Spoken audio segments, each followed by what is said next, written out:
Brilliance Audio presents The Penmaker's Wife by Steve Robinson, performed by Claire Corbett. As the Lord is my witness, what I am about to tell you is the truth of the matter, whatever the events that follow may lead you to believe, however dark and unimaginable they may appear. It should be noted that even now, after all the terrible things that have transpired, I do not regret falling in love with Angelica Chastain. Neither do I regret the circumstances in which I now find myself because of her. If I had known where our relationship would lead when we first met, I would do it all again in a heartbeat. Such is the strength of my love for her. But all that is yet to come.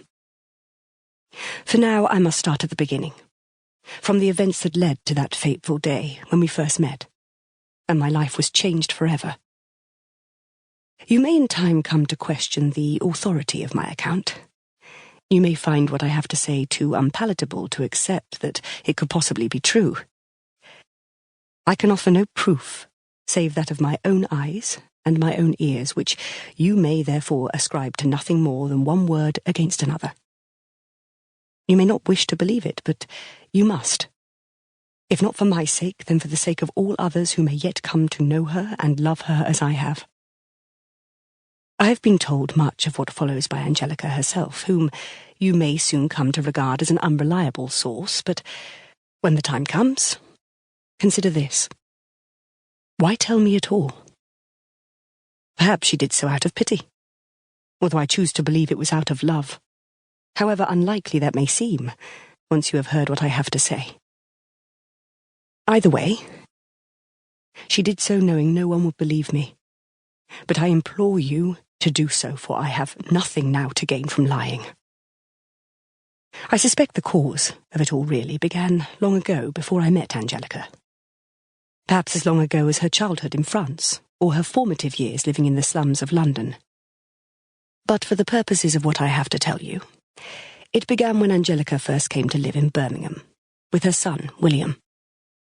That was 16 years ago now, and I can honestly say that, to a point, they were the best 16 years of my life. She and William arrived on a train one day with little more than the clothes on their backs. It was an inauspicious new beginning that augured failure even before it began. But despite the dangers and the dire circumstances they would soon face, Angelica was resolved to do whatever it took to succeed in making a better life for them both, particularly for William. It was all for William. London, 1880. The London and North Western Railway train from Euston Station was running almost 10 minutes late, and with every passing second, Angelica Chastain became more and more anxious. It was a quiet, mid-afternoon departure, and thankfully she and little William had their second-class compartment to themselves for now. She supposed that would soon change, though, if not by the time the train left, then further down the line as it made its scheduled stops. She continued to stare out of the window, wondering what had caused the delay, seemingly transfixed by the large Pears soap advertisement on the platform opposite. It showed an elegant-looking woman at a washstand, and while Angelica was never so vain as to consider herself quite that elegant, she thought they shared many qualities. The pale, slender neck and arms, the pinched smile and wide-set brown eyes. Even the woman's hair, which was loosely piled with a curled fringe, similar to hers, was the same shade of dark brown.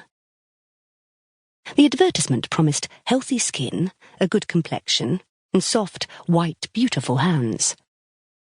She thought a bar of Pears soap was just what she and William needed after their earlier encounter with the Thames. She turned away and looked across the compartment at William, sitting on his hands in his dark green knickerbocker suit and bow tie. He looked quite lost. "Are you absolutely sure you didn't swallow any of the water?" she asked him. She had been greatly concerned about the possibility of them both contracting cholera or typhoid or some other deadly disease. "Did you keep your mouth tightly closed after we jumped into the river, just like I said?" William nodded emphatically, but, for reasons Angelica was as yet unsure of, he avoided eye contact with her